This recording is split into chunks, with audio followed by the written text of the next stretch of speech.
Hi అండి, అందరికీ నమస్తే. ఈవేళ అరటికాయ పెసరపప్పు కూర ఎలా వండుకోవాలో చూద్దాం. ముందుగా తపాలు పెట్టుకొని ఆయిల్ పోసుకొని అందులో పోపు దినుసులు వేసుకొని వేయించుకున్నాను. అందులోనే ఉల్లిపాయలు పచ్చిమిరపకాయలు కూడా వేయించుకున్నాను.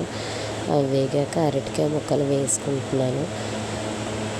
అందులోనే రుచికి సరిపడా సాల్ట్, అలాగే పసుపు కొద్దిగా వేసుకుంటున్నాను. అవి బాగా కలబెట్టుకొని మూత పెట్టి మగ్గించుకోవాలి.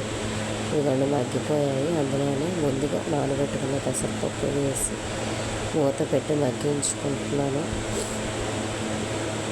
ఇదిగోండి మగ్గిపోయింది. ముందుగా మీకు చూపించలేదు. ఇందులో కారం నేను వేసేసాను. అలాగే కొద్దిగా వాటర్ వేసి పెసరపప్పు ఉడికించుకోవాలి.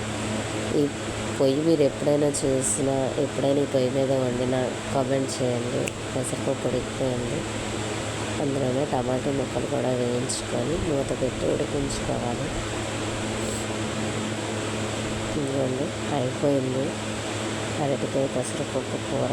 ఇందులోనే కొద్దిగా చివరన కొత్తిమీర చల్లుకొని పొయ్యి మీద నుంచి దించేసుకోవాలి. ఈ కాంబినేషన్లో ఎప్పుడైనా మీరు వండుకొని ఉంటే కామెంట్ బాక్స్లో కామెంట్ చేయండి.